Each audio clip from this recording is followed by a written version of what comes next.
Bonjour à tous et bienvenue dans ma vidéo Powtoon où aujourd'hui nous allons parler de l'élasticité des prix. J'espère qu'à la fin de cette vidéo, vous aurez tout compris sur cette élasticité et que cela va pouvoir vous servir dans la vie de tous les jours pour vos achats ou alors vos ventes sur internet ou en privé.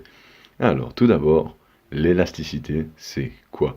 Alors, il faut savoir que l'élasticité, c'est un indice de réactivité des consommateurs vis-à-vis d'un changement de prix, que ce soit une hausse ou une baisse des prix, et quel sera l'impact sur les ventes. Est-ce que ce sera une augmentation des ventes ou alors une diminution? Mais comment la mesure-t-on? C'est un peu la question.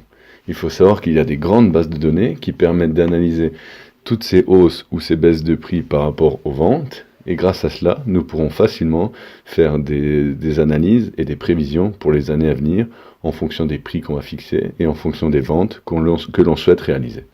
Tout cela aura une influence sur le chiffre d'affaires. Si l'on diminue un petit peu le prix et que nos ventes explosent, notre chiffre d'affaires va alors exploser également. A l'inverse, si l'on augmente trop fortement les prix et que les ventes chutent, nous aurons une diminution du chiffre d'affaires qui sera néfaste pour notre entreprise. À la suite de ça, il faut savoir que tous les produits, malheureusement, ne sont pas égaux.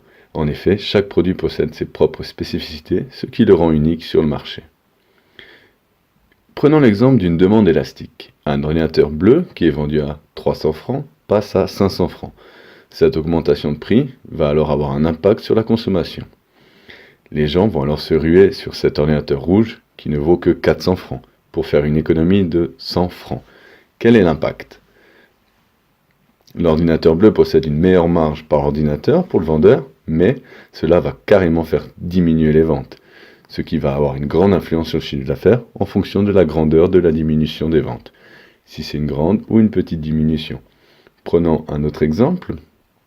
Si on diminue le prix de cet ordinateur, la marge par ordinateur sera plus faible, mais alors les ventes vont certainement exploser.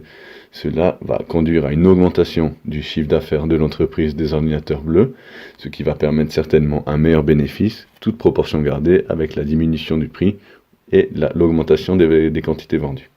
Prenons l'autre exemple d'une demande inélastique, les guitares Gibson, qui ont diminué leur prix, mais les ventes n'ont pas augmenté. C'était ça le souci des demandes inélastiques. C'est un peu dans le luxe, dans la médecine ou dans les biens de première nécessité, où une augmentation ou diminution de prix n'affecte pas les ventes. Alors ils auraient tout à gagner de faire des augmentations de prix, le panier resterait toujours autant plein pour les consommateurs, et c'est simplement les vendeurs qui se mettraient beaucoup plus d'argent dans les poches. Et alors là, ce serait vraiment bête qu'ils n'aient pas tous le sourire, avec des augmentations de prix et des augmentations de vente. Prenons l'inverse alors, une diminution des prix de biens inélastiques. Les consommateurs consommeraient toujours autant, mais ils achèteraient ça pour beaucoup moins cher, ce qui aurait une mauvaise influence sur le chiffre d'affaires de l'entreprise, et donc une diminution des bénéfices. Ce n'est pas une très bonne idée.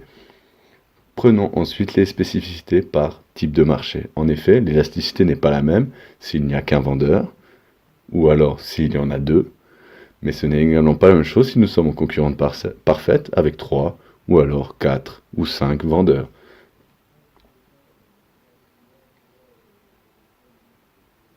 Pour résumer ma petite vidéo sur l'élasticité, il faut savoir que chaque produit est unique. Partout dans le monde, chaque produit possède sa propre élasticité et la réaction des consommateurs est alors différente pour chaque produit et chaque région du globe.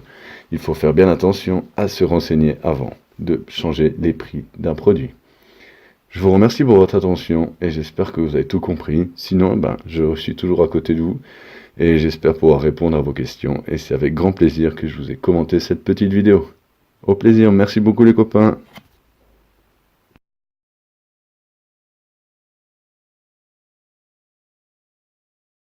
Created using Powtoon.